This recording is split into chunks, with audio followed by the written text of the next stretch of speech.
I need my outer space.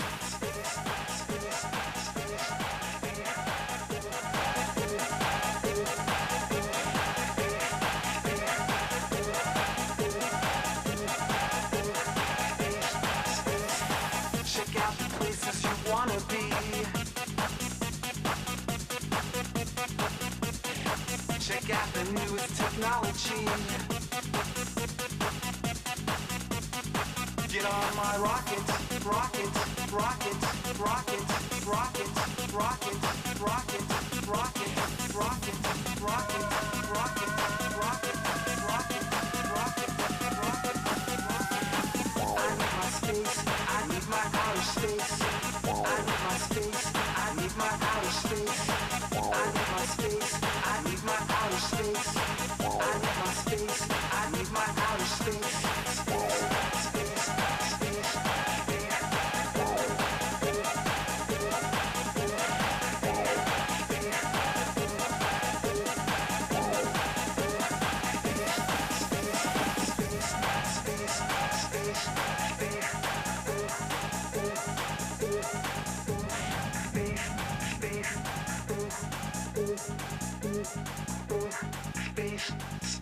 Space.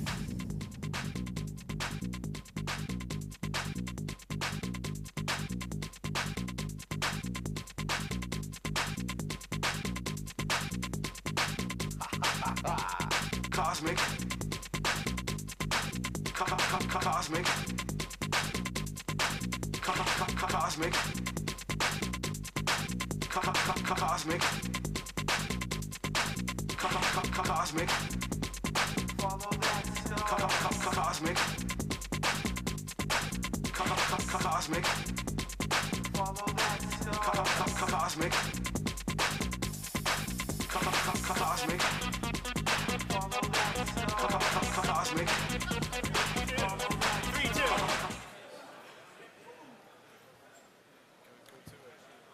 Hello. This is the dangerous legislation panel, and we're going to talk about some of the legislation that's passed and has been proposed that is potentially dangerous to everyone sitting here, potentially. I guess we'll introduce ourselves individually. I'm Ed Cummings, also known as Bernie S. I spent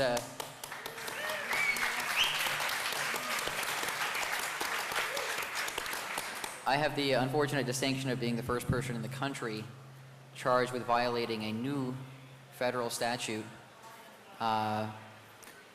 Without going into all the details yet, I was not charged with accessing any systems without permission or with committing any fraud, anything that's right, just for having in my possession things that could have been misused. And I'll talk about that legislation and a couple of other pieces of legislation along those lines. And we also have to my right. All right, I'm Steve Barber. I'm legislative counsel with a group called Voters Telecommunications Watch, which is a grassroots civil liberties activism group that's led by this gentleman over here, who will now introduce himself. I'm Shabir Safdar, and if all the people in the back of the room could sit down, we can start. I'm the founder of the Voters Telecom Watch. As far as I know, the only New York-based internet public interest group looking out for free speech and privacy.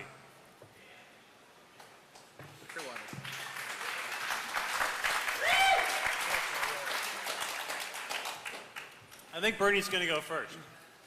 He's earned it. Okay, well. Okay, I should give you folks a little bit of a legislative history on this new statute that I was charged with violating, and ended up spending 14 months in 5 different maximum security prisons for having violated. In late October of 1994, something finally got pushed through Congress that a lot of people here were somewhat aware of. It had previously been called the Digital Telephony Bill, which provided for, I think initially $500 million, that's $500 million of your money, so that the FBI could basically install tens of thousands of simultaneous wiretaps in this country, far, orders of magnitude more than they've ever used before.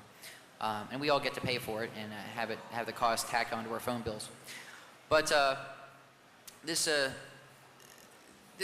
legislation went through various versions. It died, it came back to life again, it was killed, it came back again, and it was quietly passed in October of '95 with some urging in the smoke-filled rooms by Mr. Free, head of the FBI, and also the head of the National Security Agency, who visited the last two holdouts in the Senate, who were two senators were holding out on, they thought there were some serious privacy issues pertaining to this bill.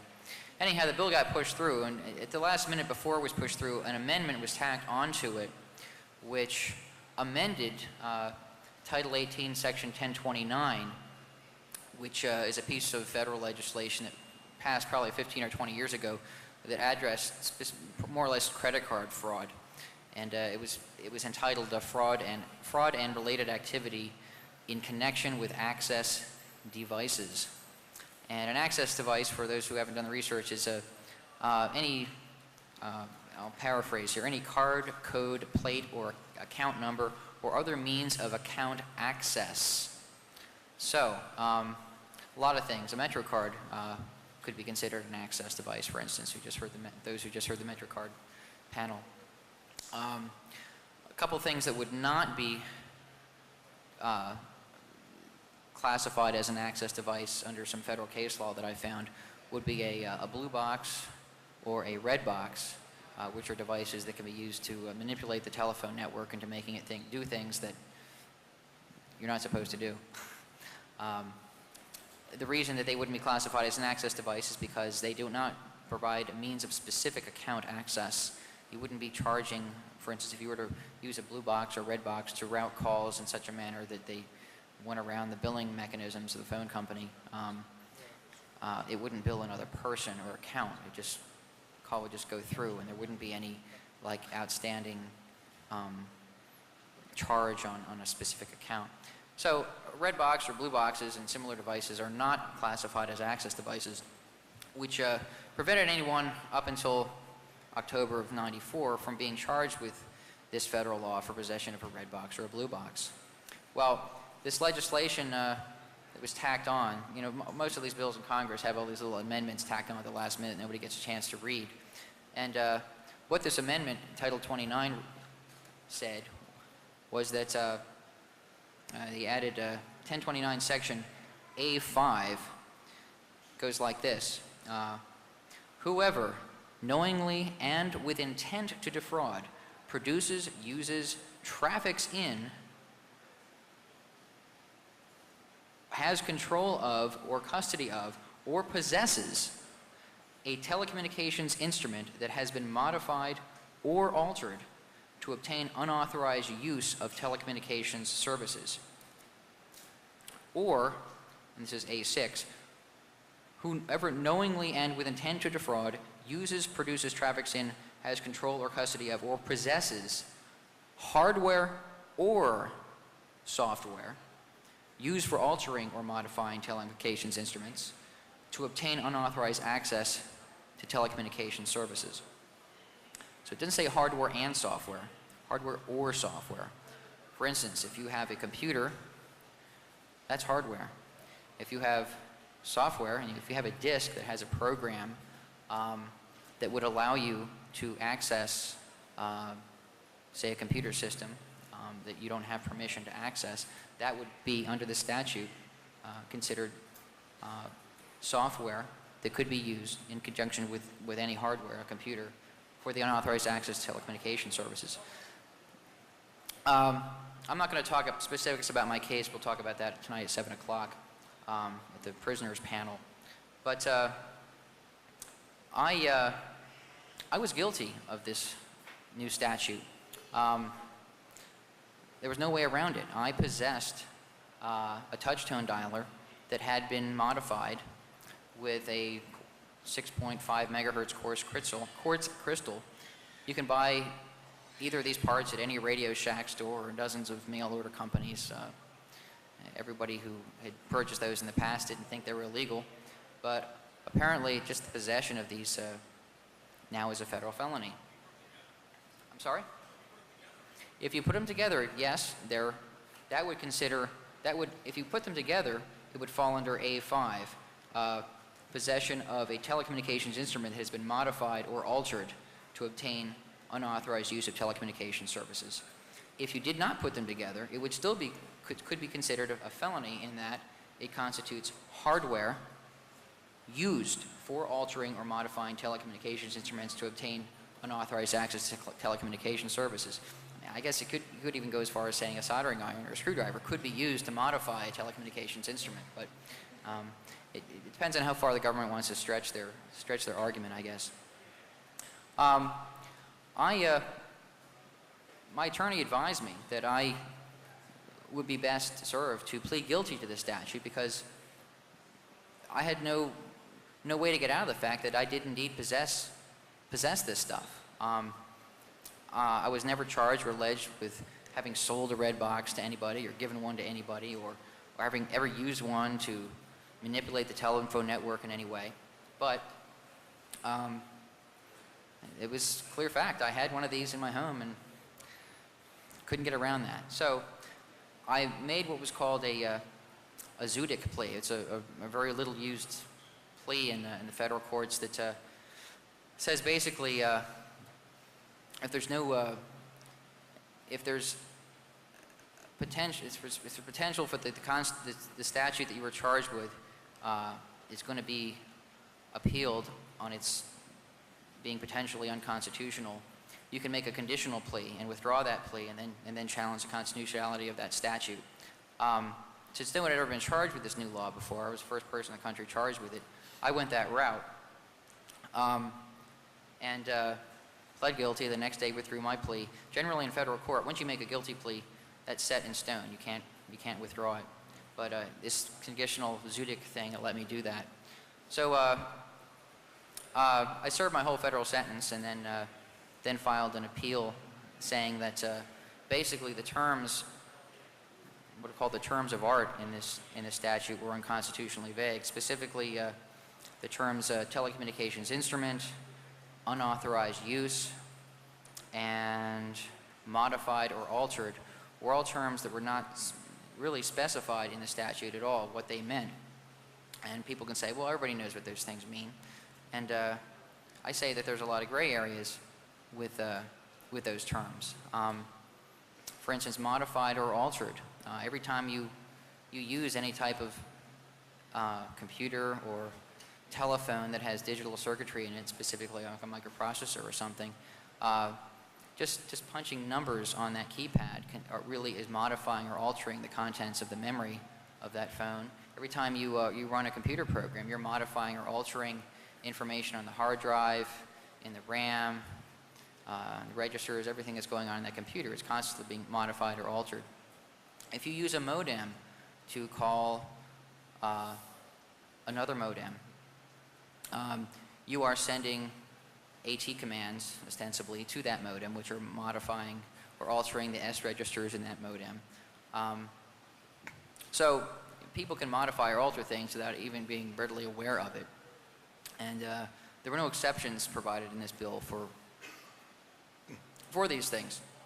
It left it pretty vague. One of the other terms I had a problem was with the term unauthorized use or unauthorized access to telecommunication services. Excuse me. I was, in addition to possessing a red box, I was charged with possessing computer software that would allow you to program cellular telephone's electronic serial number and alter its phone number also in the phone. I gave this software away at Hope 3 years ago, and it was put on HopeNet, and lots of people got copies of it. And I also sold a little book explaining how to make the cables to modify your phone.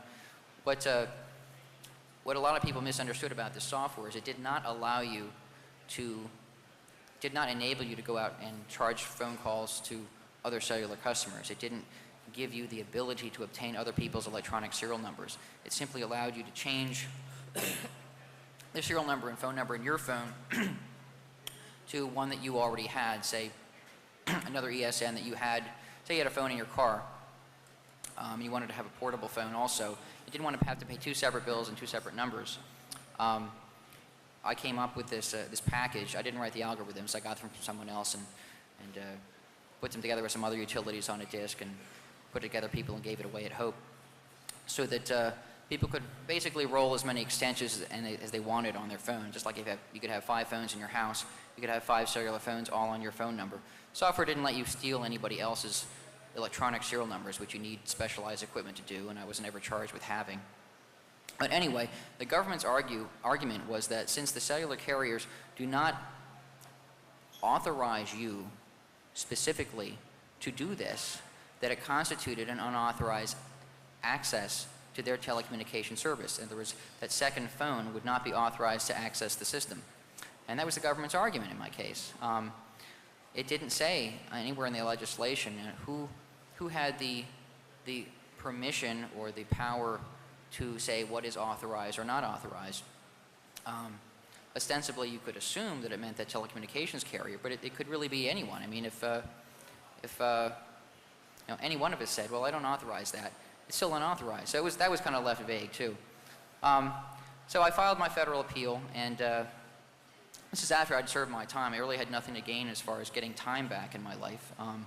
You couldn't turn back the clock and get that time that was taken away from me while I was in prison. But I felt it important to challenge the statute because I didn't want a precedent set whereby really anybody who possessed hardware or software that could potentially be used for unauthorized access to telecommunication services, I didn't want anybody else to go to prison for that. Now, I'll talk about my case tonight as far as why I was really charged with this. I don't believe that everybody sitting here is going to be charged with violating this law because it has been and probably will be used very selectively. In my case, the Secret Service, I believe, had their own reasons for using it selectively in my case. But bottom line is we have a federal statute on the books now that was passed without any hearings or committee deliberations that makes it a federal felony punishable by up to 5 years in federal prison and a $250,000 fine for possessing hardware or software that could be used in a manner to access telecommunication services in a way that those companies or whoever says it is unauthorized. I don't think this is good. Unfortunately, the federal court in the 3rd District decided that those terms were not unconstitutionally vague. The prosecutor in my case dug up an old FCC ruling that defined what a telecommunications device was, not instrument, but device. And that definition said that any apparatus that emits any sound or signal is considered a telecommunications device. And, well, I guess there's a lot of things that emit sounds or signals that could be considered a telecommunications device. So that left a pretty broad definition.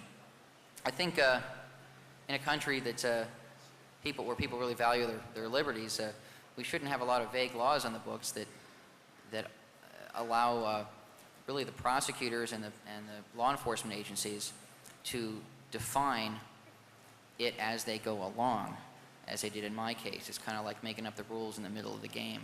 So it may sound like a sour grapes thing with me, but I spent a lot of money after my conviction, after I'd served my time, trying to fight this thing. Unfortunately, it was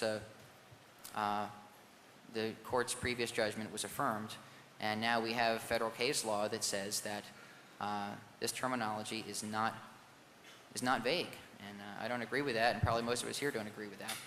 But I do firmly believe we should have legislation that make it a crime to steal telecommunication services or to trespass on other people's systems. I think there should be some penalties provided for that, depending on the circumstances. But in situations where the defendant is not even alleged to have accessed any system without anyone's permission or have used any hardware or software to obtain unauthorized access to telecommunication service, just having something that could be used in that way, i.e. a computer, software, a touch-tone dialer, a blue box, or any other contraption that somebody would have to happen to make. Just having that with the knowledge that it could be misused, that's where the intent comes in. Sorry? Sure, a gentleman here just said a tape with the tones. Conceivably, yes. In fact, I think there was a piece of music that came out a couple years ago, some label where the song had Redbox tones on it. So I guess that CD could be considered possession of that CD could land you in hot water. Again, I don't think people are going to be charged with that all over the country, but we have what I think is dangerous legislation that's on the books now. There's not much we can do about it. You can't really challenge this unless you're in a position to show that you've been harmed by it, and that's why I was the really only person that had the ability to challenge this legislation. I was the first person charged with it, and I could show that I'd been harmed by it because I'd served 7 months in federal prison for it. But I could have taken it one step up to the Supreme Court, but at that point I was exhausted financially and physically and emotionally, and I wanted to get the whole thing behind me. So I ran out of steam. So if anybody else gets charged with it, they're going to have to fight the precedent that I unfortunately set by having my appeal turned down. And they might win, but they're going to have a lot of money and good lawyers to do that. There's a lot of stuff I want to cover about my case that I'll talk about tonight. This may seem kind of like I'm left some holes in all this, but I'll fill those holes in tonight because I don't want to go into the specifics of my case. This legislation I just mentioned is not the only new legislation that pertains to these things. Pennsylvania, the state I live in, also has a new law that basically makes it a serious misdemeanor, subject by up to 3 years in prison, for simply possessing as little as plans for making any one of these devices. I'll read the text for that, and then I'll let these other gentlemen speak. Section 910 and 3926 of Title 18 of the Pennsylvania Consolidated Statutes makes it a crime to make or possess any instrument, apparatus, equipment, or assembles an unlawful telecommunications device, or modifies, alters, programs, or reprograms a telecommunications device which is designed, adapted, or which can be used for the commission of a theft of telecommunication service, or to acquire or facilitate the acquisition of telecommunication service without the consent of the telecommunication service provider, or, and this is an interesting one, or to conceal or to assist another to conceal from any telecommunications service provider or from any other lawful authority the place of origin or existence or destination of any telecommunication. In other words, if you use an anonymous remailer, for instance, this law in Pennsylvania could land you in prison. Let's see. Anyone also who possesses plans or instructions for making or assembling the same under circumstances evidencing an intent to use or employ such, or knowing or having reason to believe that same is intended to be so used, or that the aforesaid plans or instructions are intended to be used for making or assembling such a device, including the material, including hardware, cables, tools, data, computer software, or other information or equipment, knowing that person or a third person intends to use the material in the manufacture of an unlawful telecommunications device, is guilty of a felony in the third degree. And that provides for a 3-year prison sentence in Pennsylvania. This hasn't been challenged to my knowledge yet. I don't know if anybody's been charged with it because it passed after I was released from prison, which wasn't too long ago. But now this stuff is getting passed, and people have to get involved in the legislative process somehow, keep up on what's going on, because conceivably anyone here who would be a target of a federal or state agency, maybe for other reasons, could have this law thrown at them, and they could end up having their life seriously detoured for a year or two, or maybe longer.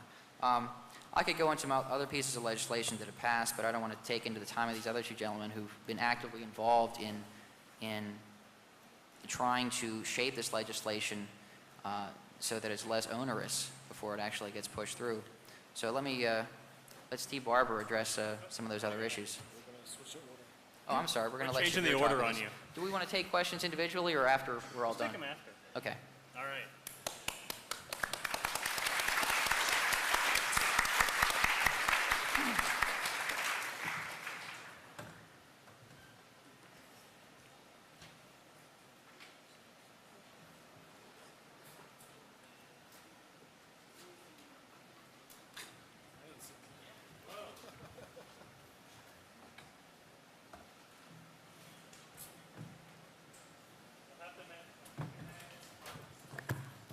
You'll have to imagine that straight up and down. Tilt the mirror.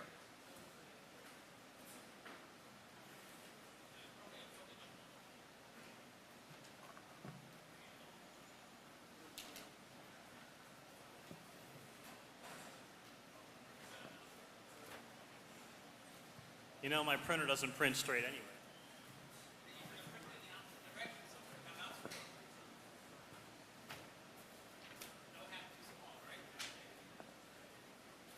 All right, this is me. I downloaded the graphic this morning. It printed out pretty cool, I think. If you need to send me encrypted mail, that's my fingerprint. You can get the key off most of the key servers. And I have Eudora and the PGP plugin, so it rocks. The Voters Telecommunications Watch is a New York-based internet advocacy group that we started probably about 3.5 years ago here in New York. God, it doesn't fit on one page. What we wanted to do was to lobby on internet issues. We were afraid that there was not enough work being done to do sort of grassroots direct lobbying, people calling Congress before votes. So we started working on a couple issues. We did encryption for Maria Cantwell. When she had her bill running around, we were getting people to call on that. We did digital telephony, which is something that Bernie talked about. We did the CDA, that heinous piece of trash, which got jerked around in the Supreme Court thanks to folks like the Sikh Coalition run by the Center for Democracy and Technology. And we also are doing crypto now. I'll talk about that in a second. So we fought the CDA. There was a New York State censorship bill. I don't know if you know about that. The ACLU filed a challenge. We raised money for it, found plaintiffs, expert witnesses, and they kicked ass. We also helped create democracy.net, and that's an online site where you can go and you can check out congressional hearings. In fact, there's a very recent briefing on human rights folks in other countries who use encryption to protect themselves from oppressive regimes. Now, Bernie's paid his dues in spades, but there are other countries where if people can get to what's on your hard drive and what you're collecting is very sensitive information on human rights abuses, you don't go to jail, you just get killed. And so if you go to democracy.net, you can hear about an hour-and-a-half briefing on people who use cryptography in places like Cambodia and so forth, and use it to protect themselves from the military regimes. Most recently, there's two things we've been doing. Aha. We've been organizing people in individual states like New York and New Jersey to go and meet with a member of Congress to talk about the importance of encryption, the importance of privacy, why it is that you should have a right to have a private conversation that should be very, very private, secure, and strong, encrypted. And we've also been working with the Federal Trade Commission, folks that send you pyramid schemes in the email, right? They post the stuff to Usenet groups and send it in email, and spam is a problem to begin with. When it's something that's already illegal, we're helping them to find it, and then they're going to go after and prosecute those people and hopefully lessen the spam problem.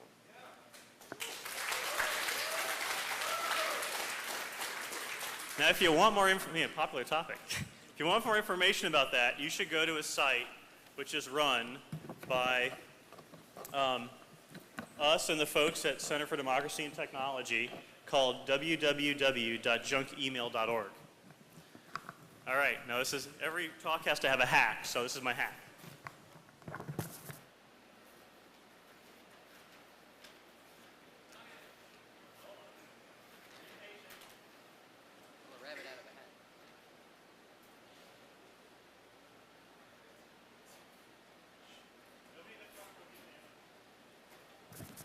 All right, check it out.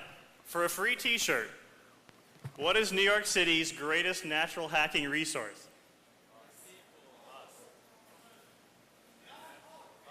Besides hope, you guys are not natural.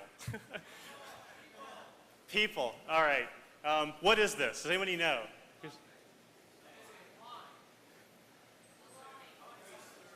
I'm going to have to give it to this guy in the front row. It's a street sweeper bristle. How many folks here are carrying lockpicks? Half of you are lying. Everybody's carrying lockpicks here. You walk out on the streets of New York, you can find yourself a street cleaner bristle. You find a second one, you bend one in half, now you've got a torque wrench. This makes a great instant lockpick. Try it at home. This stuff is free. The city of New York pays for this for you to have it. You should take some.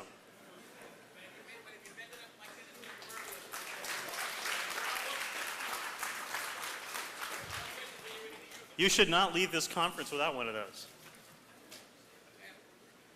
All right, let's talk about privacy. Let's talk about encryption for a second. Do you have the right to take steps to protect your privacy? And the answer is you do. Absolutely. Bruce Schneier talked yesterday about encryption. You are allowed to hide documents in your house. There's no law that says you can't do that. You're allowed to bury them in a 55-gallon drum in the middle of the woods if you're really concerned about it. You're allowed to speak with your friends in any language. If you speak Navajo, for example, there's nothing that says you have to speak a language that law enforcement can understand. You're allowed to have secret meetings in your home. You want to have them in your closet where no one can find you, that's fine. As the folks who are taking care of the cash today know, you're allowed to buy a really big safe or rent one if you can't afford it. You're allowed to use cash, except when companies can strong-arm you to not to, like renting cars. But you can go and pay for most things in cash. And finally, you're allowed to hide stuff on your person. You're allowed to sew extra pockets in your coat. Now, what is the one thing which we should all be thinking of that I did not mention that you can do to take measures to protect your privacy? Encryption, absolutely right. Encryption technology is the locks and the keys of the information age. And that's why all these people you're seeing have stickers and buttons that say, "My lock, my key," right? You have the right to use encryption to protect your privacy. I have the right to communicate with Ed if I want to without having anyone else here have the right to listen. Now, law enforcement has the right to try, but they're not guaranteed. I have the right to fight, to use strong protection, and they have the right to try and wiretap me. Well, since we are talking about heinous, dangerous legislation, here is some. There's a bill going through Congress right now in the House called SAFE. And the SAFE bill, the Security and Freedom Through Encryption Act, would do a lot of things, including set up the market a little different so my mother and my grandmother could use encryption. I can get PGP, but my mom can't use it. Right? My mom's not very computer savvy.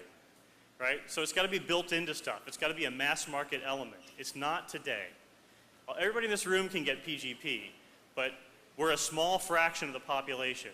To really get encryption out there, it's got to be mass market products. Well, what this bill was, it's got a little bit of opposition in Congress, as you can imagine. Makes people very nervous, especially law enforcement, to have a lot of us running around with strong encryption that is not easily breakable. And so they proposed this amendment, which never got brought out. They wrote the amendment, they sort of waved it around, but it never was actually attached to any legislation. And it's still waiting, I assume, for an opportune time. And what it says is that it's unlawful for anyone to manufacture, distribute, sell, or import any product that does encryption that does not have real-time decryption capability, right? Basically, no strong encryption. Anything that you would really use because it protected your privacy, you can't if the law enforcement folks can't decode it in real time. We'll say that's 24 hours or less. Now, 24 hours or less, if law enforcement can do it, the bad guys can do it. And if the bad guys can do it, it's not doing what I need. It's not strong or secure encryption. And of course, the penalty for this is $100,000. There's no reason to believe that things like PGP and Netscape's strong browser don't fall under this. And this would be the end of strong encryption and privacy. We can all hiss now. All right. There is hope in more ways than one. One of the things we're doing is we're trying to get people to go and talk to their members of Congress and educate them. There's an incredible lack of understanding about encryption and privacy and the internet in general and how computers work on the part of Congress. And so you can explain these things to them. In fact, you can explain them a lot better than anybody else. To do it, there's a couple ways you can participate in. Once again, this is My Lock, My Key. If you go to our website at crypto.com, you can do what's called adopting your legislator. You don't have to know who your legislator is. And this doesn't mean that you're going to care and feed for them or anything. What it means is that you type in your zip code and you type in your email address, and we absolutely do accept like anonymized email addresses. And you can type it in, and then we'll send you an email when your member of Congress is about to have a vote. Right before they're going to have a big vote, we'll let you know. Or if there's a town hall meeting, we'll let you know. So you can go and you can call them and you can talk to them. You should also register to vote, even if you have no intention of voting. It always helps. The members of Congress do have listings of addresses. And if you're either in New York or Massachusetts, I have voter registration forms. They don't even need a stamp, so you don't have to spend any money. If you're a felon, you can't vote. I'm really sorry. Call and write Congress when it's appropriate. And most importantly, it just happens that during August, a lot of members of Congress are home. And so there's town hall meetings, which we'll mail you about. But you can also go and have an appointment with them. You know, you live here. You're a computing professional, right? They don't know what you do for a living. You may not do anything good for a living. Maybe you do something good for a living. But if you're a very technical person, you have an opportunity to educate them. You have an opportunity to lobby them and explain to them that strong encryption is really necessary. And that if an encryption that you and I can use is so weak that it can be broken in a day by law enforcement, then it can probably also be broken in a day by rogue nations and organized crime and people who don't have your best interests at heart and criminals looking to defraud you. It's equally bad.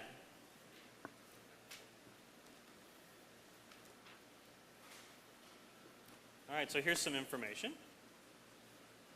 If you're interested in encryption, more information on encryption and the legislation, check out this website, crypto.com. Junk email I mentioned, go to junkemail.org. We're at vtw.org. The Democracy Net site is there. If you want to read this decision for the Communications Decency Act that the Citizens Internet Empowerment Coalition was a party to, and read 9 Supreme Court justices kick the government's ass, you might want to go there. The New York State law that was overturned, if you want to read the transcripts from the trial, you can go to our nonprofit site there. And finally, the one that got cut off, we run what we call the Big Board. It's a place where we try and keep pointers to all the current legislation that affects the internet. And this is our pointer to it. And from there, it's got jumping off points to the Library of Congress and to Thomas, so you can actually read the legislation as well as our opinion of it. And I think that's it. I'll leave it over now to Steve Barber now. He's a lawyer, the only lawyer on this panel. And he'll talk about some of the more interesting pieces of legislation in Congress right now.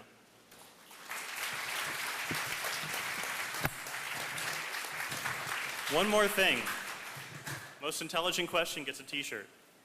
This is the Gag Me With a Flag t-shirt.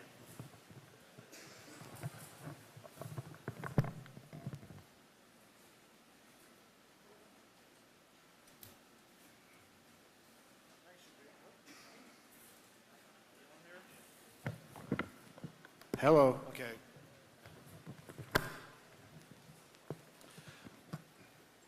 Thanks a lot, Shabir. I just wanted to talk about a few of the... This works. What's the matter? No, I like this. This is like kind of a fun thing to play with. But 5 years ago, when we started kind of looking at what it would mean to have civil rights in cyberspace, basically, my colleagues and I who were interested in this started talking up the idea and found out that no one knew what the hell we were talking about. We spent a lot of our time kind of explaining to legislators and law enforcement officials what the internet was. Now, things have changed quite a bit. Now, the kind of things that used to be introduced used to have effects on computers inadvertently, effects on networks that would screw them up when people weren't thinking about them. The difference between then and now is now they're really thinking about it, and now they're intentionally trying to screw it up. So vigilance is kind of even more important. Fortunately, since the internet is now kind of mainstream, you know, like my grandmother's on there now, there's plenty of organizations that are taking a look at this. The ACLU jumped in a couple of years ago and has really been doing a bang-up job. But I think it's up to groups like VTW to keep trying to be on the front edge, trying to look at what no one's really looking at, and pull that out and get everybody out and talk to their congressmen. So really do that. Here's a couple of areas that you want to get up to date on. For example, there's encryption, which Shabir talked a bit about. He talked about one bill. There's like 4 or 5 other bills already introduced in Congress with various degrees of reasonableness and various degrees of horribleness. Shabir was talking about the SAFE bill, which I guess most people think is the most reasonable. But he didn't talk too much about the process. And what happens after these things get introduced and passed and something reasonable happens, there's all these committee meetings and conference things where you can introduce things at the last minute without hearings, and that's where groups like VTW come in and try to jump in, CTT, ACLU try to jump in and say, hey, this shouldn't be happening. You got to make this open at least. So there's encryption things happening. There's still some First Amendment legislation being introduced. You probably know that the Communications Decency Act got overturned by the Supreme Court a couple months ago. Well, all the people that wanted to see that happen have gone and introduced some bills into Congress to see what the boundaries of that are and maybe get some decency restrictions back into Congress. Again, some of that, maybe you do want to keep porn from kids. Maybe people think that's a good thing. But you really got to look at the boundaries of those things. Junk email legislation, there's 3 or 4 bills happening. It's even hard to tell them apart. And again, look at the junkemail.org website. There's a fantastic table that kind of outlines what's going on and what the differences between them are. There's bills on election information, how election information is going to be made public or not made public by the web, and there's all kinds of fights around that, mostly having to do with funding and who gets to know what when. Lots of intriguing political stuff that only politicians really care about, but it affects us all. There's also taxation internet. You might have heard Bill Clinton say, come out and say, well, internet commerce ought to be fairly free, and there's a couple of bills to make it, not that you can't ever tax things that happen on the internet, but make it so that you can't have a lot of extra special taxes. And then finally, there's a piece of legislation on internet gambling, and I'll get into some detail in a while. And you might wonder why internet gambling is interesting to hackers, but it's kind of interesting to everybody and what they're trying to criminalize there. What are we looking at here? I don't think we're looking at anything. www.junkemail.org. Okay, I want to say a couple of things about privacy because Shabir touched on rights of privacy and encryption and things like that. One of the things that most people that aren't lawyers don't think about too much is that the right of privacy in the United States is kind of an iffy thing. If you look at the U.S. Constitution, you won't see the word privacy mentioned there anywhere. It took about, 150 years for the Supreme Court to come out and say there is a right of privacy. And they kind of said, well, there is one, they don't mention it. We kind of found bits and pieces of it in the 14th Amendment and the 9th Amendment and all those things that say that, you need a warrant and you can't quarter troops in your house. All that seems to have something to do with privacy. So the Supreme Court said, yes, there is some right of privacy, but nobody really knows what the contours are. There's 2 kinds of privacy that come out when you talk about privacy in a legal sense. There's privacy that has to do with maintaining your independence to make really important personal decisions, like the right to abortion or contraception. There's also what gets talked about, what we've been talking about, which is the right to avoid disclosure of personal matters. That's where encryption comes in the most usually. A lot of times this is simplified as not just privacy, but they call it data privacy because there's an aspect of it that has to do with disclosing your personal information, like with cookies using Netscape and things like that. That's a particular area where the United States is fantastically weak in protecting an individual's privacy of that kind of information. If you go over to Europe, there's a whole lot of laws that protect an individual's privacy where if you're doing business with someone, you have to explicitly opt to have that information released. There's certain things that have to be complied with for that data to cross state borders. None of that exists. Well, a little bit of it exists in the United States. There's like a law that's 20 years old that's intensely lame. And there's a couple of bills in Congress now that will strengthen that. It can be both good and bad, like everything. It cuts both ways. Maybe you want people to know you're interested in certain things.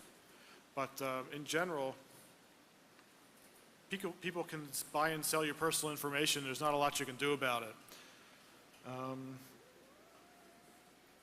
It's also important to notice that when you're talking about privacy and releasing information, you have to distinguish between government action and private action. You might be able to get a pretty strong bill having the government protect the rights to your personal data. The problem is most of the disclosing that goes out there isn't done by the government. It's done by private corporations like TRW and all the credit check corporations. So there's kind of a limit as to how much the government can actually protect what's going on. Okay. I'll lead that into the quick discussion of the SAFE bill. I think Shabir talked about it pretty well. But he talked about having a right to encryption. Well, yeah, maybe you have a right to encryption. That's not that solidly established. I think you do. But what is the limits of that right? SAFE kind of goes out and says that the Congress will say, okay, we don't care what the Constitution says, but the Congress will say, fine, there's a certain limited right to encryption in the sense that we're not going to have mandatory key escrow. That's terrific. That's a huge step. That's one of the reasons why I think a lot of people support that bill. But there's something that SAFE doesn't do. SAFE doesn't say that there's absolutely no right to ever say, give over your encryption key if you've been suspected of committing a crime or there's a warrant or something like that. If the law enforcement officers can do that today, and there's some argument about whether they can or they can't, they'll be able to have those same rights after SAFE as before SAFE. So there's still things to talk about there. I'm just kind of jumping around to a few different topics. Talk about internet gambling for a second. It's kind of a random topic, but before the panel, we were sitting down saying, well, what's the unifying theme of this topic, of this panel? And the unifying theme of this panel is bad legislation. All of it related to the internet. If you look at any bill, you'll find pieces of things that weren't all that well thought out. You know, a lot of the process of legislation is kind of random, or a lot of interests are in there that you don't want to have in there. The Internet Gambling Act, which is a Senate Bill 474, in general has a bunch of language that basically makes it more clear that it's illegal to do gambling kind of things online as it was to do offline. It's kind of really hard to argue with that from any principled way, except it's annoying. So most of it is just kind of going down that path, extending communications and telecommunications and things like that. But there's a couple of things that are worth talking about in terms of internet freedom. Like, for example, there's a duty for a common carrier today, if they find out their services are going to be used for facilitating betting and wagering, if the federal authorities or law enforcement authorities notifies them that their facilities are going to be used or have been being used for illegal gambling activity, that they have to immediately stop providing service to the person that's doing that. They have to give them notice, but they basically have to comply. Now, this new bill extends that obligation from common carriers, which are typically phone companies, to any internet computer service provider, which would be, you know, your local ISP. Probably a lot of you are local ISPs, because almost anybody can be an ISP these days. If you run a website, you know, you could probably be, if you have a web server on your machine, you could probably be caught under this act, and you would have to comply with a government order like that. It does kind of give you a little bit of a safe harbor if you comply with the order. You would be immune for any problems you cause people by complying with the order. But it doesn't solve the tricky question of, well, this thing was on my website and I didn't know about it, and somebody else did it. You might still be liable under this act. There's no safe harbor there. Just a random thing that the Gambling Act does is actually expands the range of activities in all media that are considered gambling. It used to be pretty narrow, betting on sports or sports events or contests. Now it's kind of anything that doesn't fall into a few different categories. So anything that you might want to have a contract that bets on the outcome of something that isn't a stock and isn't an insurance contract, that would be considered gambling under this new law. And there's a lot of things that could fall under that. Finally, there's a First Amendment problem with this bill. The existing gambling legislation already criminalizes providing information to assist in the placement of bets and wagers. But this new act, to me, there's a First Amendment problem with that right there. I don't know if that's been challenged seriously, because providing information that isn't used obviously in existing crime, that's free speech as far as I'm concerned. And the new act kind of recognizes a piece of that by providing an explicit exception for news reporting about the placing of bets as not being criminalizable under this law. That just kind of begs the question, well, what about everything that isn't news, that isn't clearly involved in the crime? That's a broad range of free speech, and that's a problem with this bill. So we could probably go down the list of all the 20 or 30 bills and find particular constitutional problems with them. The point is, you need to take a look at these things and get involved when you find things that concern you, and go out and contact your legislators and work with groups like VTW, CDT, ACLU, and make sure that things happen in the right way so you don't end up going to jail for things that you shouldn't be. Thanks a lot.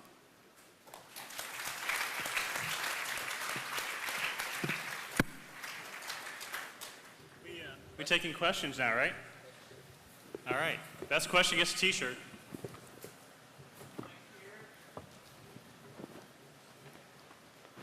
There's a microphone by the slide projector. Hey, can we put up junkemail.org, please? Yeah, we should. It's got the best art. Yeah, you can go into that in more detail. If we put a picture of a spam cam, we would have been sued by Hormel. we thought about that. First question. Do any of the present bills address the issue of steganography directly? Yes, I am. That's a good question. Steganography, actually, for everybody that doesn't know, is the art of hiding a message inside something else so it doesn't look like the message.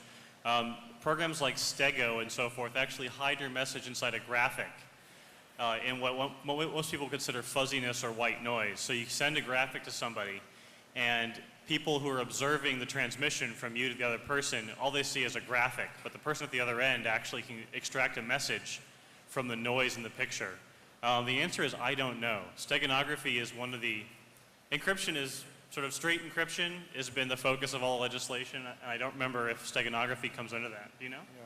Well, I don't think any of the bills specifically mention it, but the definition of encryption that's being used in these bills is clearly broad enough to cover steganography. Steganography is encryption, and they define encryption fairly well. Do you have a favorite steganographic program? Probably S-Tools. S-Tools. All right. That was informative, wasn't it? That was a pretty good question. He's in line for a t-shirt. All right, all right. Next. Hello. Does the Pennsylvania law, any use of any crypto above, let's say, 128-bit RC4 is just hiding your data and just using that, can you be hosed under that? Mike, there we go. The Pennsylvania bill that I quoted some excerpts from doesn't even specifically address encryption. Hiding. It addresses basically hardware, software, or information or plans related to anything that could be used for the unauthorized access to telecommunication services. That's pretty broad and vague. Well, vague at least. And so it doesn't address that encryption at all. There, as far as I know, well, it doesn't address specifically encryption. It does provide criminal penalties for anyone. Let me find anything here pertaining to basically concealing the originator or receiver of an electronic communication. So if you encrypted a file that had your identity in it and passed that file to someone, and law enforcement found that file and was using it in part of a criminal investigation, the fact that you used software to encrypt your identity in that file could conceivably be used to build a case against you. So if these all sound like logical stretches, you're right. But I learned from experience in my case that prosecutors are masters at stretching these definitions. Even though they're really vague, they'll stretch them even beyond the realms of that vagueness. So don't say, well, that's so vague, who's going to come to that kind of a stretch of imagination? These people are masters at that. So don't put it past them for trying something like that. All right. Thank you. Anti-crypto legislation's already on the books. Great. You can generally expect everything that shows up in these federal laws to be introduced in many of the states as things go forward. Yes, the Commonwealth of Pennsylvania already has privacy laws versus, like when you get arrested for DUI, you have the option not to take the test. It's considered your personal privacy, but then they automatically consider you guilty of the crime. And you end up getting worse than if you just taken the test and failed it. What's to keep them from doing the same thing if they pass a privacy law saying that they can't read our encrypted stuff and we won't give them the key, but by doing that we automatically say we're guilty of whatever they want to charge us with? Steve and I were actually the three of us were arguing about this morning. That I had thought that I'd read in one of the versions of the SAFE legislation. Can you bring that paragraph up you have on your laptop, Sure. Steve? I seem to remember reading something in at least one of the incarnations of the SAFE legislation that criminal penalties, in other words, a federal felony, is a federal felony to refuse to provide your encryption keys to a law enforcement agency if they had a warrant for, a search warrant.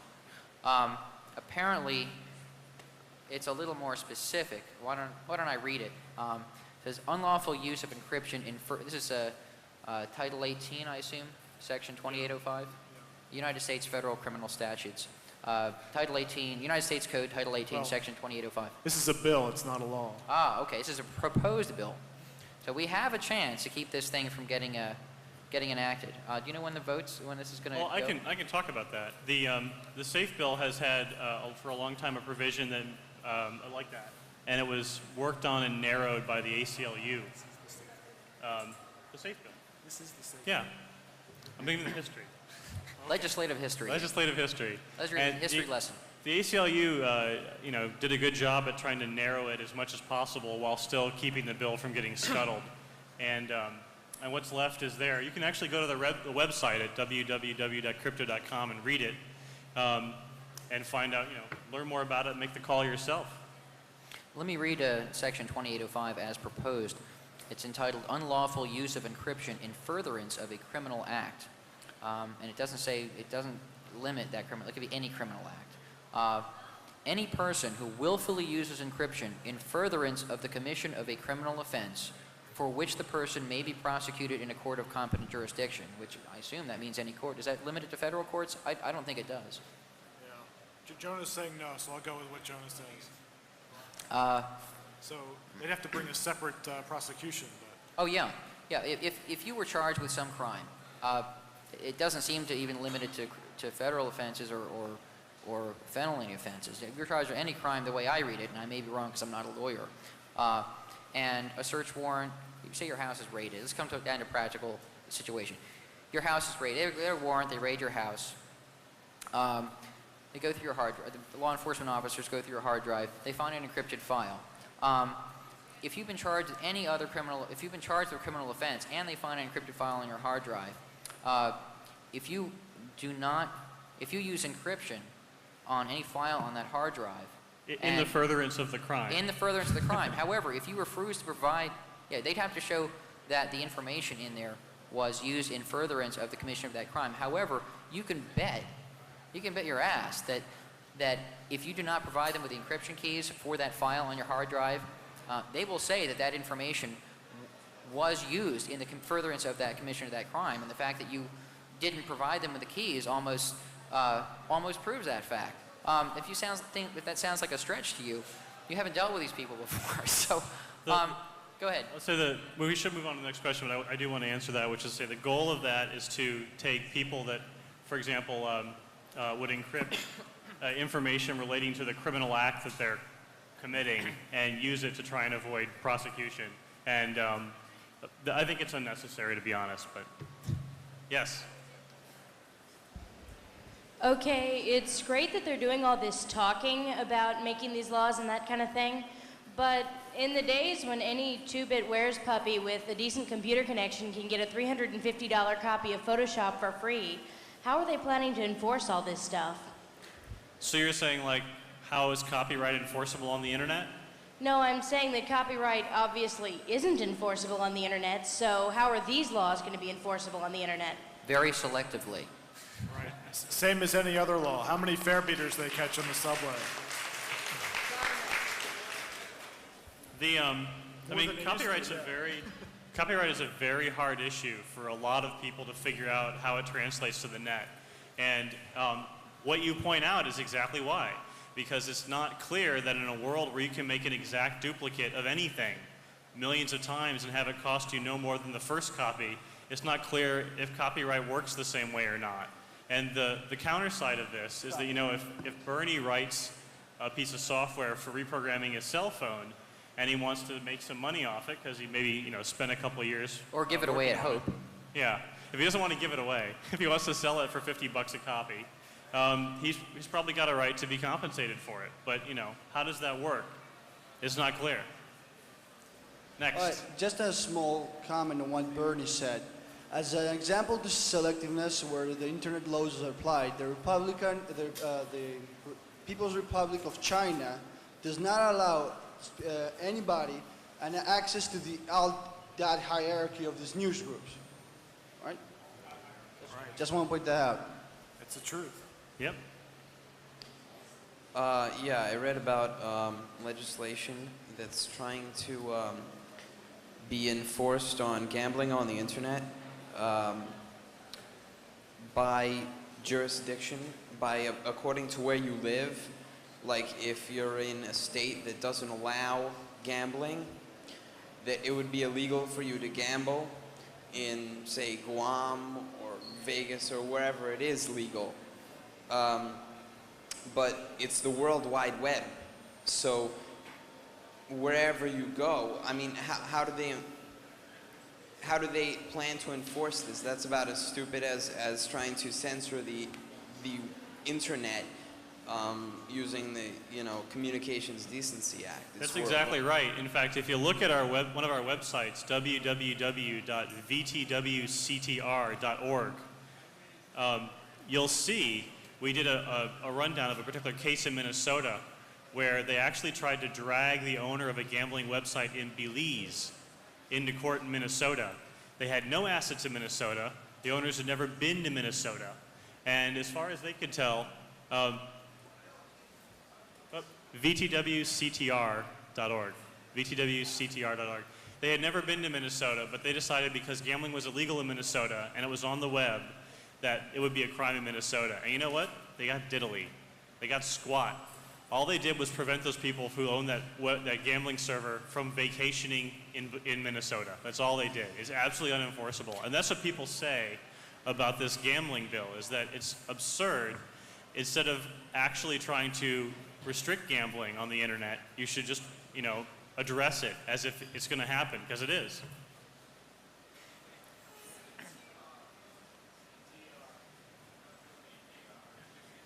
You're missing a T. Mic's off. Testing.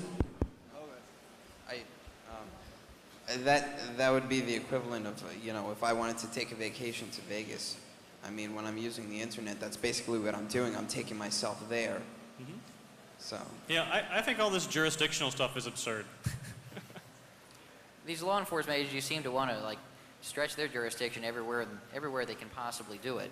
And like I said, if a law enforcement agency has a particular target in mind, or an individual they want to target, they will stretch the definitions of these laws as much as they can get away with. And even if what they get away with is unconstitutional, you have to then challenge that, which takes a lot of time, money, lots of money, good lawyers, and it's a big fight.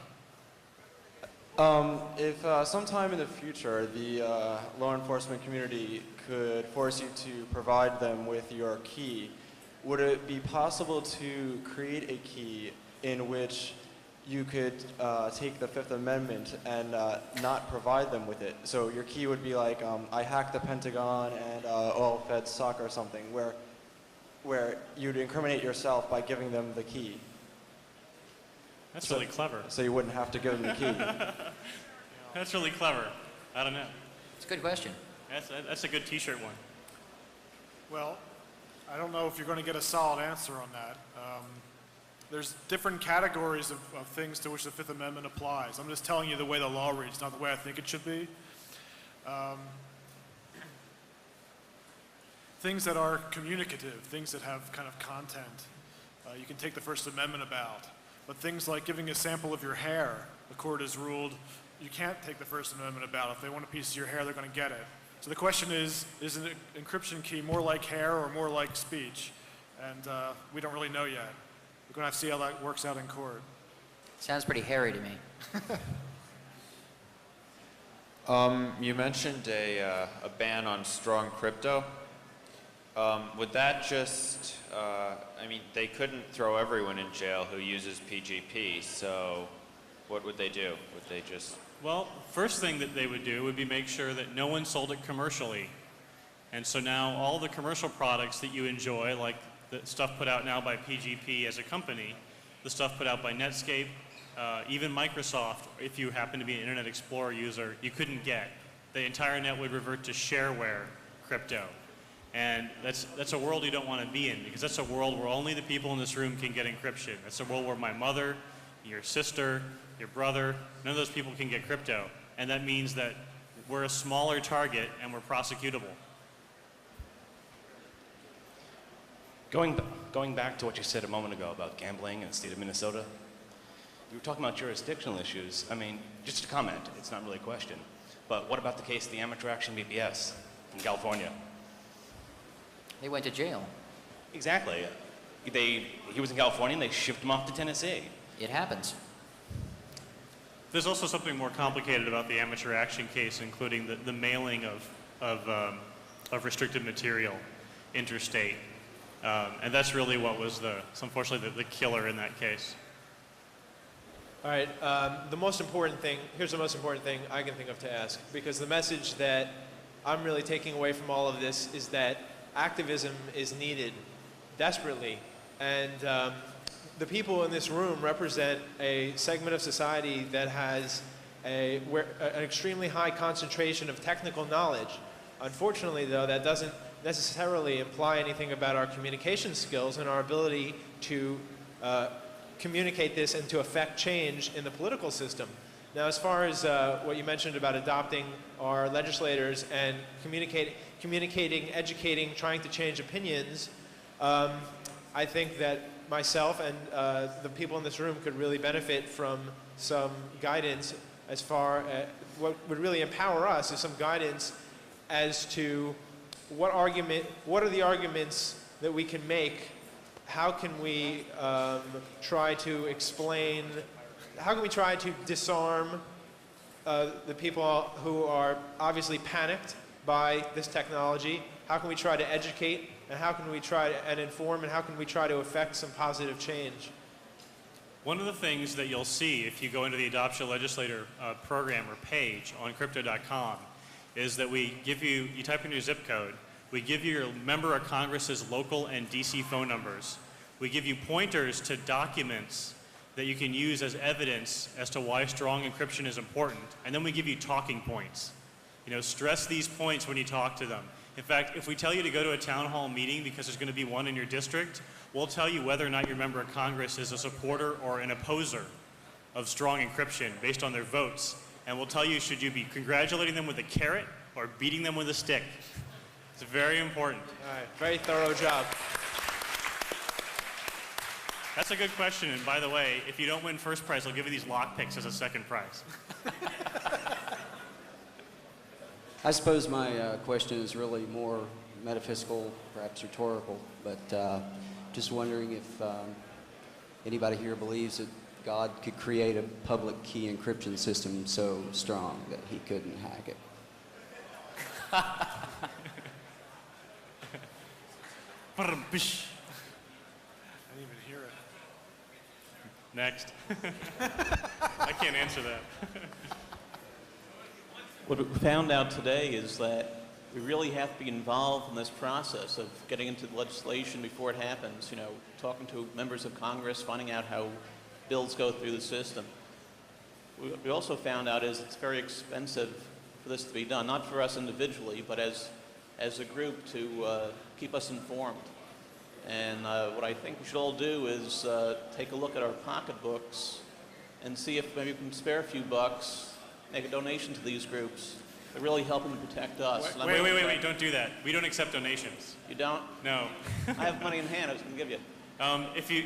I tell you honest to God, we have thought about taking like $25 and $40 a year donations, and we concluded that the bookkeeping of keeping track of the money was not really worth it, compared to if once a month you called your member of Congress when we sent you an email and did that, or called and spoke to a staffer and explained to them about encryption. That is worth hundreds of dollars. You cannot imagine the stories I've gotten about someone who called up, like Representative Nadler's office. Yes, this is an excellent example. We do fundraisers, we don't keep the money. All that money went to the New York State lawsuit. It went to the expert witnesses. To date, we have never received a donation, and as far as I know, we never will, unless someone from a foundation gives us a grant.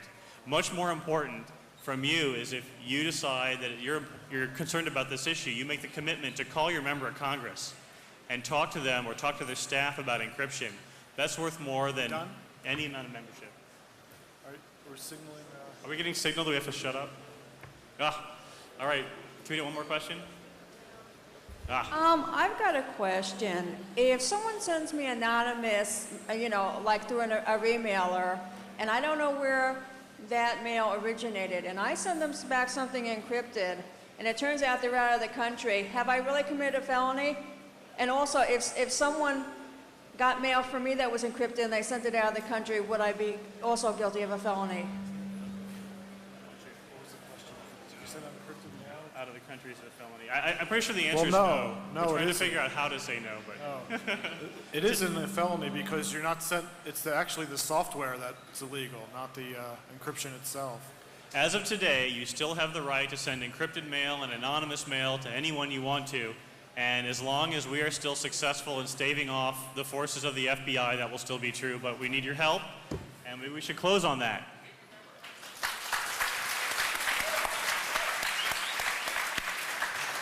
Everybody who asked a question, we have to go. Everybody who asked a question, come up here. I'll either give you a button or a sticker just for being nice people.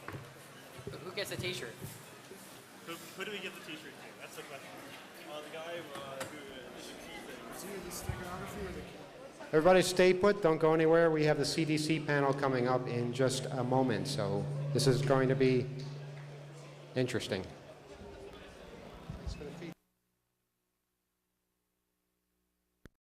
Things that could have been misused. And I'll talk about that legislation and a couple of other pieces of legislation along those lines. And we also have to my right. All right, I'm Steve Barber. I'm legislative counsel with a group called Voters Telecommunications Watch, which is a grassroots civil liberties activism group that's led by this gentleman over here, who will now introduce himself. I'm Shabir Safdar, and if all the people in the back of the room could sit down, we can start. I'm the founder of the Voters Telecom Watch. As far as I know, the only New York-based internet public interest group looking out for free speech and privacy.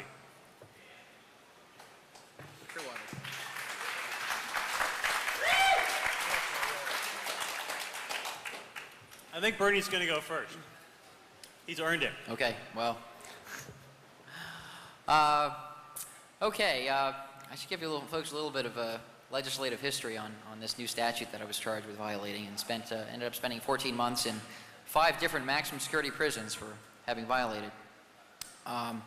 In late October of 1994, something finally got pushed through Congress that a lot of people here were somewhat aware of. It had previously been called the Digital Telephony Bill, which provided for, I think initially $500 million, that's $500 million of your money. A lot of things. A MetroCard could be considered an access device, for instance, those who just heard the MetroCard panel.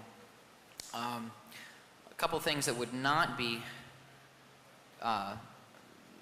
classified as an access device under some federal case law that I found would be a blue box or a red box, which are devices that can be used to manipulate the telephone network into making it do things that you're not supposed to do. The reason that they wouldn't be classified as an access device is because they do not provide a means of specific account access.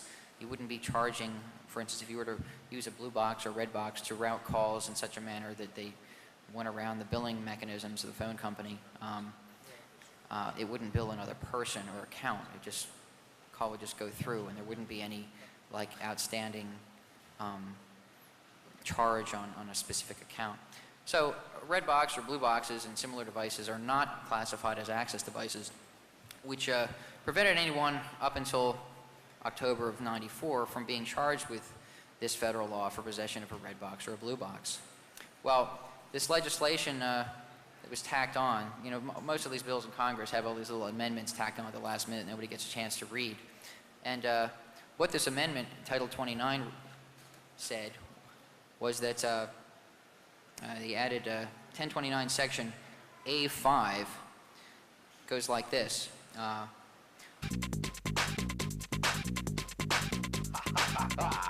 Cosmic. Cosmic. Cosmic. Cosmic.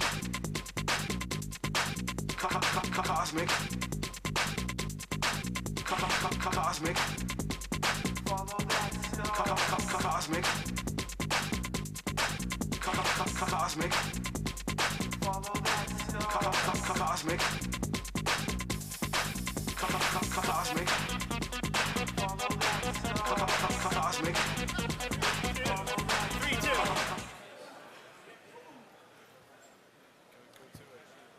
Hello. This is the dangerous legislation panel, and we're going to talk about some of the legislation that's passed and has been proposed that is potentially dangerous to everyone sitting here, potentially. I guess we'll introduce ourselves individually. I'm Ed Cummings, also known as Bernie S. I spent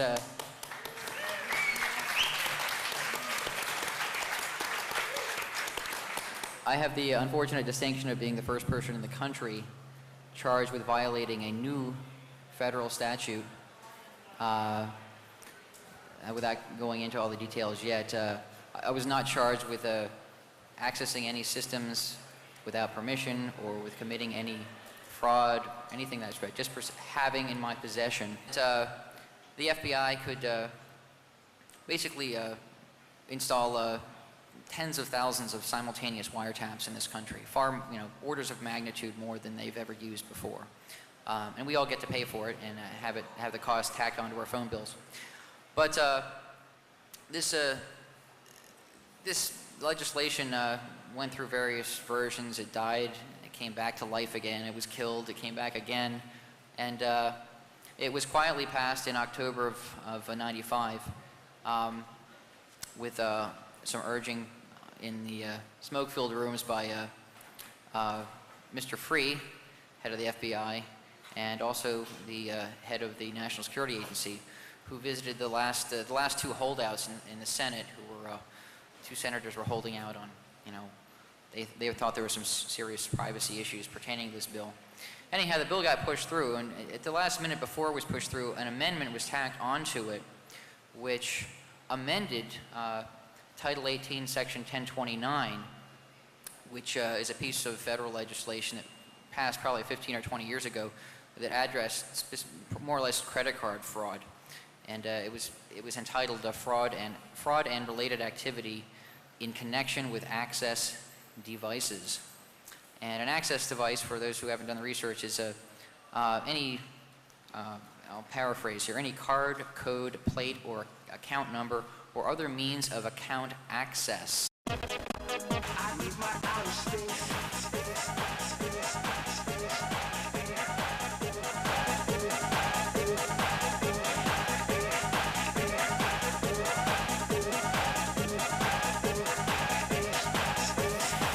Check out the places you wanna be.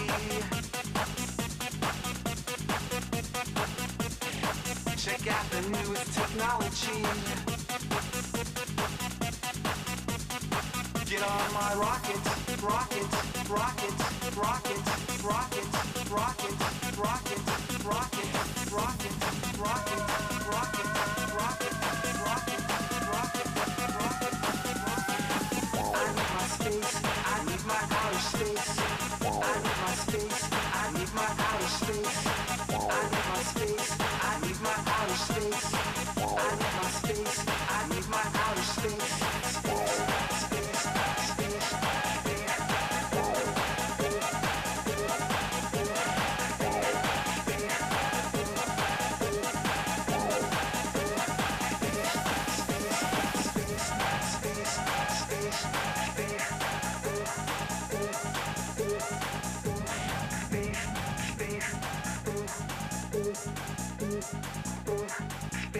Space,